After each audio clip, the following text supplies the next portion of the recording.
ருத்ரா கிச்சன்லேருந்து இந்திராமா பேசுகிறேன்.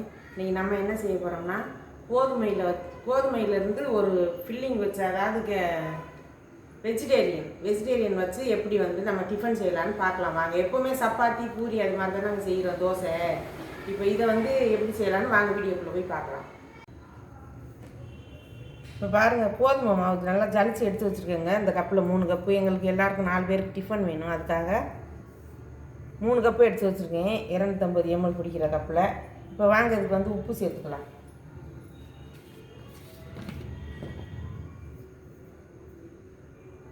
உப்பு வந்து ஒரு 3/4 ஸ்பூன் சேர்த்துக்கலாங்க.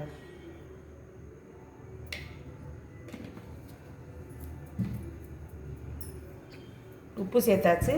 கொஞ்சம் சர்க்கரை கொஞ்சம் சேர்த்துக்கலாம். சர்க்கரை இந்த ஸ்பூனில் வந்து 1 ஸ்பூனு.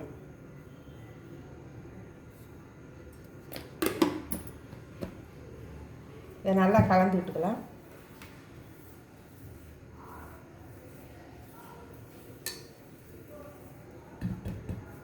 கலந்து விட்டாச்சுங்க. இப்போ வந்து சூடான பாலுங்க, சூடாக எடுத்து வச்சுருக்கேன். பால் எவ்வளோ சூடாக எடுக்க முடியுமோ எடுத்துக்கோங்க. நான் 1 கப்பு எடுத்து வச்சுருக்கேன்.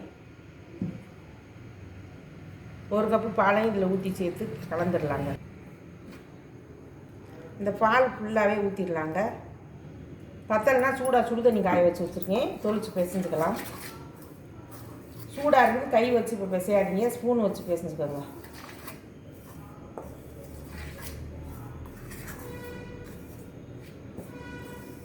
இந்த டிஃபன் வந்து சூப்பராக இருக்குங்க. நல்லா வித்தியாசமாக சாப்பிட்றதுக்கு நல்லா டேஸ்ட்டாக நல்லா இருக்குங்க. செஞ்சு பாருங்கள். இப்போ சூடாக சுடு தண்ணி வச்சுருக்கேங்க. அதில் ஒரு 3/4 கப்பு எடுத்துக்கலாம். நம்ம சப்பாத்தி மாதிரி பிசைஞ்சு எடுத்துக்கோங்க.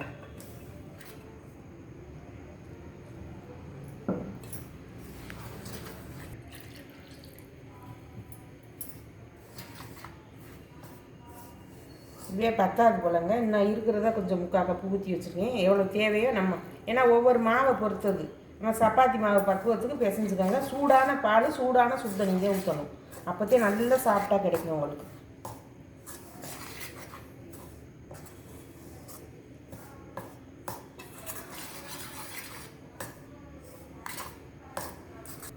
இப்போ கொஞ்சம் சூடு ஆறிடுச்சுங்க. இப்போ நம்ம கை வச்சு பிசைஞ்சுக்கலாம். நம்ம கை சூடு பொறுக்கத்தக்கன பிசைஞ்சிருங்க. அப்போதே நல்லா சாஃப்ட்னஸாக கிடைக்கும்.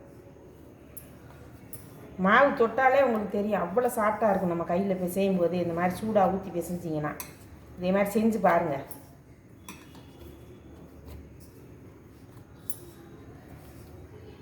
ஒரு கப்பு பால், 2 கப்பு சுடு தண்ணி கொதிக்க வச்சு, இப்போ இந்த இவ்வளோ தண்ணி மிஞ்சி இருக்குதுங்க. ஒரு 2 ஸ்பூன் இருக்கும், மிச்சமாகிடுச்சு, போதும்.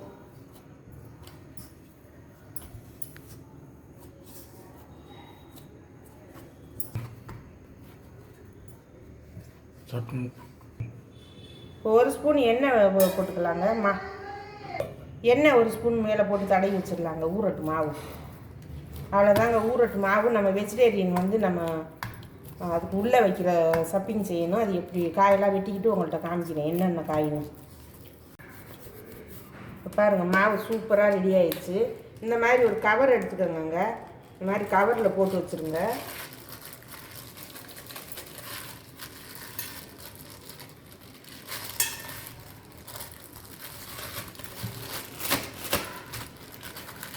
இந்த மாதிரி போட்டு இப்படி சுற்றி நல்லா அப்படி சுற்றி இப்படி வச்சுட்டு இதுக்கு ஒரு மூடி போட்டு விட்ருங்க.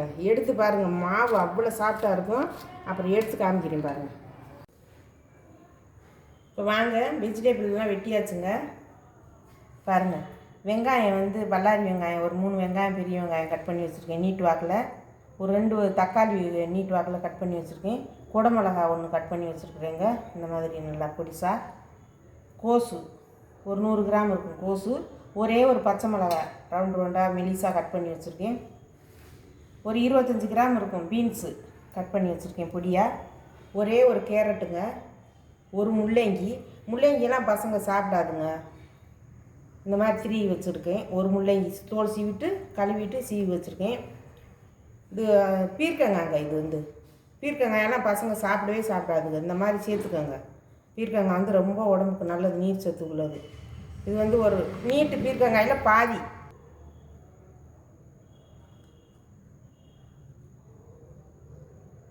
பீர்க்கங்காய் வந்து நீட்டாக கட் பண்ணி வச்சுருக்கேங்க. அந்த மாதிரி பொடியாக தோல் சீவிட்டு இதில் வந்து ஒரு கொத்து புதினா, ஒரு கொத்து கருவேப்பிலை, ஒரு கொத்து கொத்தமல்லி, 3 சேர்த்து கட் பண்ணி கழுவிட்டு கட் பண்ணி வச்சுருக்கேன். 2 ஸ்பூன் பட்ரு. வாங்க இப்போ எப்படி செய்யலான்னு பார்க்கலாம். அடுப்பு பற்ற வச்சாலாங்க. நல்ல காட்டன் துணியில் வந்து இந்த ஈரத்தெல்லாம் தொடச்சிருங்க.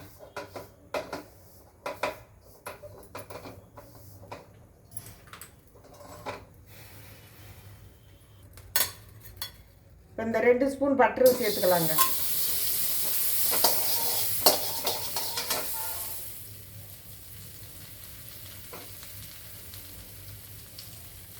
பட்ரு நல்லா மெல்ட் ஆகட்டும்.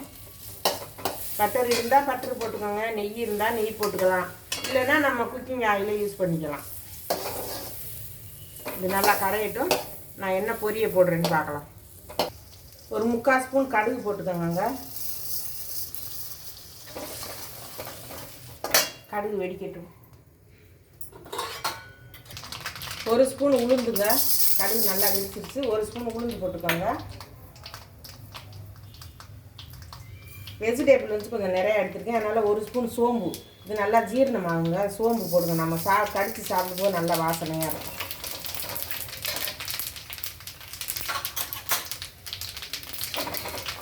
இது நல்லா சிவக்கட்டும்.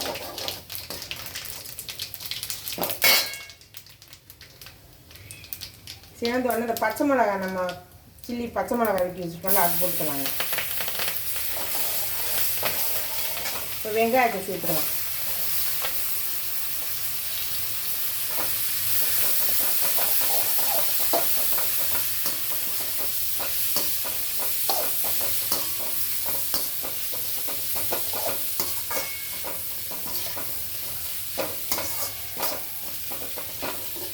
கலர் மாறுதுன்னு நினைக்காதீங்க. இது வந்து கொஞ்சம் பட்ரு போட்டோன்னா, பட்ரு மட்டும் போட்டால் இப்படி தான் கொஞ்சம் கலர் கிடைக்கும்.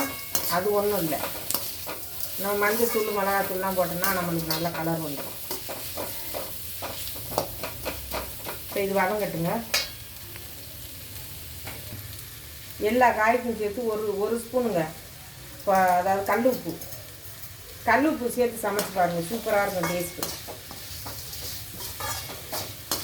என் காய் நான் சேர்த்துருக்குற வெஜிடேபிளுக்கு தக்கன சேர்த்துருக்கேன். நீங்கள் எவ்வளோ வெஜிடேபிள் சேர்க்குறீங்களோ அந்தளவு நீங்கள் உப்பு சேர்த்துக்கோங்க.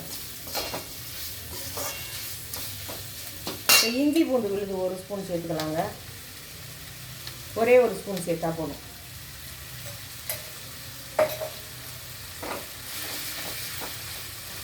இதை நல்லா கொஞ்சம் பொன்னிறமாக வதங்கட்டும். மற்ற காயெல்லாம் சேர்க்கும்போது நான் காமிக்கிறேன். இப்போ தக்காளி ஆட் பண்ணிக்கலாங்க. தக்காளி நல்லா கரையணும், அதை சேர்த்துக்கலாம்.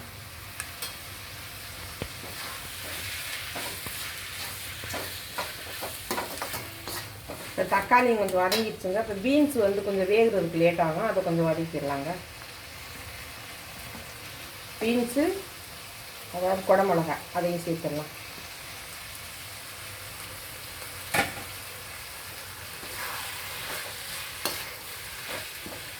இந்த மாதிரி செஞ்சு பிள்ளைங்களுக்கு கொடுத்து பாருங்கள். வெஜிடேபிள் எல்லாமே சேர்த்துருங்க. என்ன கிடைக்குதோ சேர்த்து இந்த மாதிரி வதக்கிட்டு இப்போ நான் செய்கிற மாதிரி செஞ்சு கொடுங்க. பிள்ளைங்க நல்லா சாப்பிடுங்க.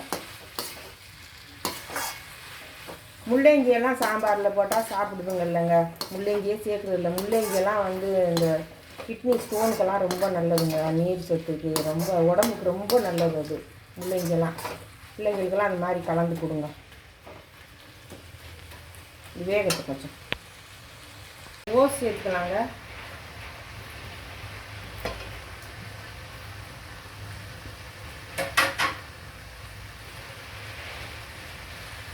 கோஸ் சேர்த்தாச்சு. இப்போ வந்து பீர்க்கங்காய், நம்ம இதெல்லாம் துருவி தான் வச்சுருக்கோம். பீர்க்கங்காய் சாப்பிட்டா இருக்கும், அதை கட் பண்ணி வச்சுருக்கேன். இது முள்ளங்கியும் கேரட்டும் துருவி தான் வச்சுருக்கேன். அதையும் ஒன்றா சேர்த்துடலாம். சீக்கிரமாக வெந்துடும். என்னடா அம்மா இவ்வளோ வெஜிடேபிள் செய்கிறான்னு நினைக்காதீங்க. அது உள்ள பூர்ணம் நிறையா வச்சா தாங்க அது நல்லாயிருக்கும். பிள்ளைங்க வந்து வெஜிடேபிள் நிறைய கொடுங்க, சாதம் கம்மியாக கொடுங்க. இது மாதிரி காய்ங்கெல்லாம் நிறைய கொடுங்க பிள்ளைங்களுக்கு. வதக்கிட்டா அது கொஞ்சமாக தாங்க இருக்கும். அது 4 பேருக்கு. இது நல்லா வதங்கட்டுங்க. நான் அப்புறமா என்ன மிளகாத்தூள் சேர்க்கணும், அது எந்த அளவு சேர்க்குறேன்னு காமிக்கிறேன். நல்லா வதங்கிடுச்சுங்க. இந்த மாதிரி முக்கால் வேக்காடு வாயில் போட்டு பாருங்கள். ஏன்னா நறுக்குன்னு இருக்கணும். நல்லா வெந்துடக்கூடாது. ஃபுல்லாக குக்கிங் பண்ணிடாதீங்க, நல்லா வேக வச்சிடாதீங்க. இது மாதிரி நரன்னு இருக்கணும். வாயில் போடும்போது நம்மளுக்கு வெந்திருக்கக்கூடாது. முக்கால் வேக்காடு தான் இருக்கணும். இப்போ வந்து நம்ம வீட்டுக்கு அரைச்சிருப்போம்னாங்க குழம்பு மிளகாத்தூள், அது 1 ஸ்பூன் போட்டுக்கலாங்க.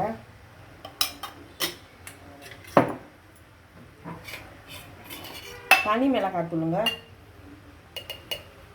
காரத்துக்கு, அது ஒரு ஸ்பூன் போட்டுக்கலாம். காரத்துக்கு ஏற்ற மாதிரி நீங்கள் போட்டுக்கோங்க. மிளகுத்தூள் கூட போடுறோன்னா போட்டுக்கோங்க, நான் போடலை. மஞ்சத்தூள் வந்து ஒரு 1/2 ஸ்பூன். இதை நல்லா சேர்த்து வதக்கிடலாங்க. அந்த பச்சை வாசனை போகிற வரைக்கும் வதக்கிட்டு நான் எப்படி வந்து சப்பாத்தியில் சேர்த்துட்டு ஃபில் பண்ணுறதுன்னு காமிக்கிறேன். அடுப்பு மட்டும் நல்லா சிம்மில் வச்சுக்கோங்க. தீஞ்சு போயிடாமல் பார்க்கணும். நல்லா அடிகனமான பாத்திரத்தில் இந்த மாதிரி செய்யுங்க.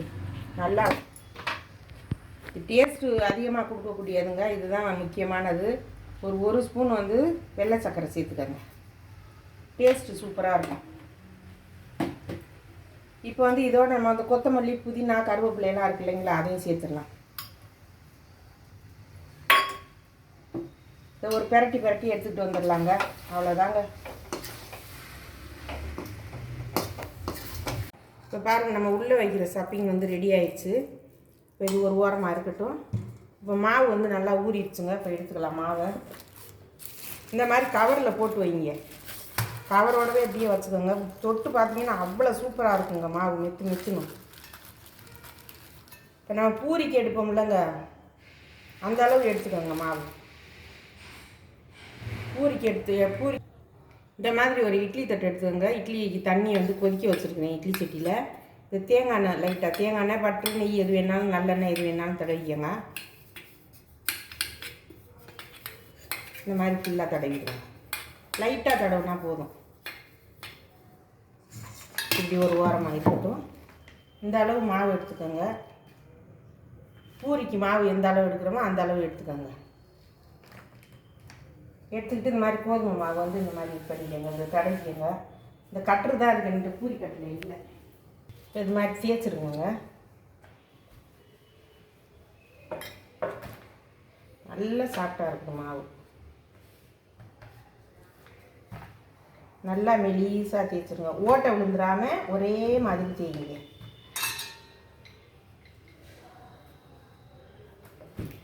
மாவு அப்படியே பிச்சுக்கிட்டு வருது.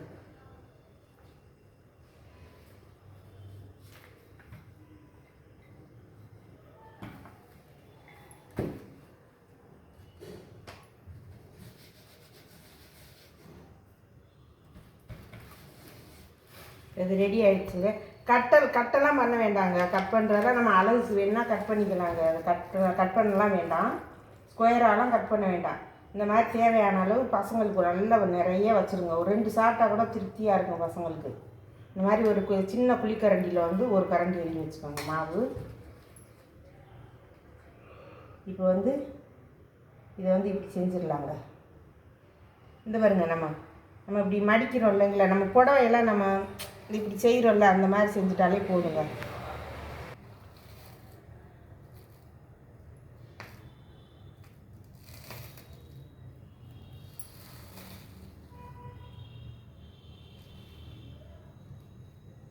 மாவு ரொம்ப சாஃப்டாக இருக்குது. இந்த மாதிரி மடிச்சிடுங்க. இந்த மாதிரி மடிச்சுட்டு இப்படி லைட்டாக கிள்ளிடுங்க மேலே வர்ற மாவை. அவ்வளோதாங்க.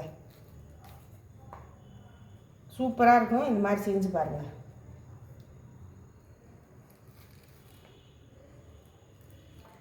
இதை வந்து இந்த இட்லி குண்டாண்ட இப்படி வச்சுருங்க. இன்னொன்று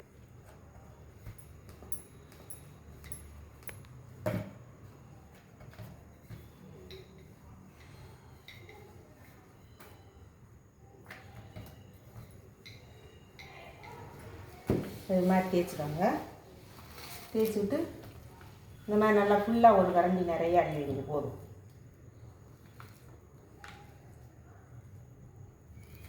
அதே மாதிரி தாங்க இப்படி எடுத்துட்டு எந்த பக்கம் உங்களுக்கு கை வாட்ட வருதோ அந்த மாதிரி செஞ்சுக்கோங்க. இப்படி மடிச்சுக்கோங்க.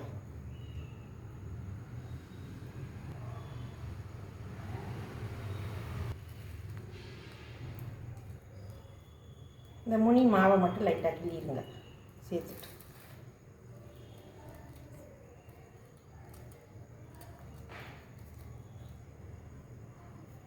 பாருங்க, இதை வந்து இந்த மாதிரி வச்சுருங்க. இதே மாதிரி எல்லாம் செஞ்சுட்டு இதை அவிச்சு எடுத்துகிட்டு வந்து மறு என்ன செய்யணும்னு காட்டுறேன் உங்கள்கிட்ட. இப்போ பாருங்கள், 7 இது செஞ்சாச்சுங்க. இப்போ இதை வேக வச்சு எடுத்துகிட்டு எப்படி பொரிக்கிறதுன்னு காமிக்கிறேன் வாங்க. இட்லி சட்டியில் தண்ணி நல்லா கொதிச்சிருச்சுங்க. இதை வச்சிடலாங்க. வச்சுட்டு மூடி போட்டுடலாம். ஒரு 5 நிமிஷம் வேகட்டுங்க, அப்புறம் பார்க்கலாம். வெந்துருச்சான்னு பார்த்துக்கலாம். பாருங்கள், சூப்பராக வெந்துருச்சு பாருங்கள். சப்பாத்தி. இது கொஞ்சம் ஆறட்டுங்க, சூடாக இருக்குது. ஆற ஒட்டி எடுத்துகிட்டு காமிக்கிறேன். இந்த மாதிரி ஒரு ஸ்பூன் வச்சுக்கோங்க. ஸ்பூன் வச்சுக்கிட்டு மெதுவாக அப்படி எடுங்க.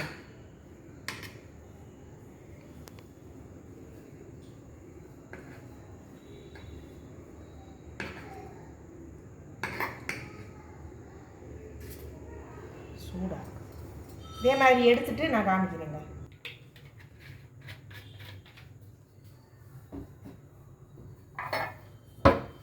இப்போ இதே மாதிரி இந்த தேங்காய் எண்ணெய் மறுபடியும் இப்படி தடவிக்கோங்க.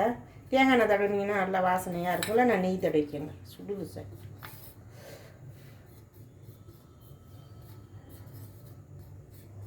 இப்போ அதே மாதிரி எல்லாத்தையும் எடுத்து வச்சிடலாங்க. இப்படி 4 பேருக்கு 3 செஞ்சுருக்கோங்க. 3ஆவது சாப்பிட்டாதான் வயிறு நிறையும்.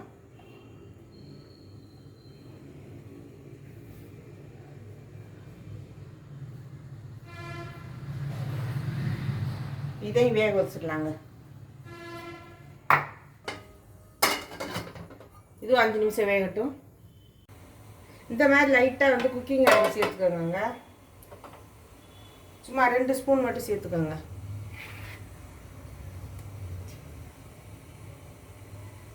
அடுப்பு வந்து மீடியம் இதில் வச்சுக்கோங்க. இப்போ வந்து இதெல்லாம் அப்படி சேர்த்துடலாங்க.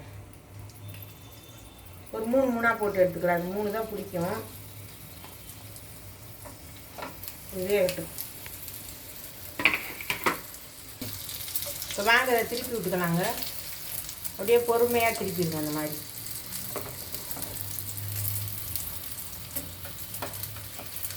ஸ்பூனோ இல்லை ஏதாவது வச்சு இந்த மாதிரி திருப்பிடுங்க. இந்த அப்பளம் பொரிக்கிறத வச்சுட்டு நான் திருப்புறேன். கொஞ்சம் குத்தி அந்த இதை பேத்து விட்றாங்க. பொறுமையாக நம்ம திருப்பணும். இது நல்லா வேகட்டுங்க. எடுக்கும்போது நல்லா செவக்க பொண்ணு நேரமாக வரட்டும். அந்த சைடும் எடுக்கும்போது காமிக்கணும். திருப்பி விட்டுக்கோங்க. அதை அடுப்பு மட்டும் சிம்மில் இருக்கட்டும். அப்படி நல்லா வேகும். ஏன்னா மாவு ஏற்கனவே வேக வச்சுட்டு நம்ம இட்லி குண்டானில் வச்சு இருந்தாலும் கொஞ்சம் நம்ம எல்லா சைடும் ப்ரௌன் கலராக வரட்டும். பொறுமையாக இது மாதிரி திருப்பி விட்டு எடுத்துக்கோங்க.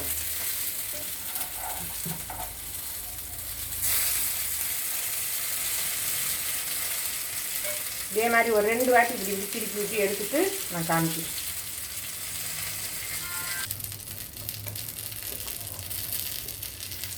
பாருங்க, இந்த மாதிரி வேக வச்சு எடுத்துருங்க. இது பசங்களுக்கு வந்து ஸ்நாக்ஸாகவும் கொடுக்கலாங்க. சாயந்தரம் டிஃபனாகவும் கொடுக்கலாம். காலை டிஃபனாகவும் கொடுக்கலாம். ரொம்ப நல்லதுங்க இது உடம்புக்கு. இப்போ இதே மாதிரி எல்லாத்தையும் பொரிச்சிட்டு காமிக்கிறேங்க. இப்போ பாருங்கள், நம்மளுடைய வெஜிடேபிள் சப்பாத்தி ரெடி ஆச்சு. சப்பாத்தி சூப்பராக இருக்குங்க. இது செம்மையாக இருக்கும் பாருங்கள். நல்லா இருக்கும். சுடுது. எண்ணெயெல்லாம் குடிக்காதுங்க. லைட்டாக நீங்கள் தோசைக்கல்லில் லைட்டாக ஊற்றிட்டு தவாவில் போட்டு எடுத்திங்கன்னா போதும். நல்லா உப்பி வந்துடும். சூப்பராக இருக்கும். இதுக்கு தொட்டுக்க எதுவுமே தேவையில்லை. வேணும்னா டொமேட்டோ சாஸ் வச்சு சாப்பிட்டுக்கலாம். வெள்ளை சட்னி வச்சு சாப்பிட்டுக்கலாம். உங்களுக்கு என்ன விருப்பமோ அதை செஞ்சு சாப்பிடுங்க. இதே மாதிரி இந்த அளவுகளோடு செஞ்சு சாப்பிட்டு பார்த்துட்டு உங்களுக்கு பிடிச்சிருந்ததுன்னா இந்த வீடியோ உங்களுக்கு பிடிச்சிருந்ததுன்னா லைக் பண்ணுங்கள், ஷேர் பண்ணுங்கள், சப்ஸ்கிரைப் பண்ணுங்கள், பெல் பட்டனை கிளிக் பண்ணுங்கள், எனக்கு சப்போர்ட் பண்ணுங்கள். நன்றி, வணக்கம்.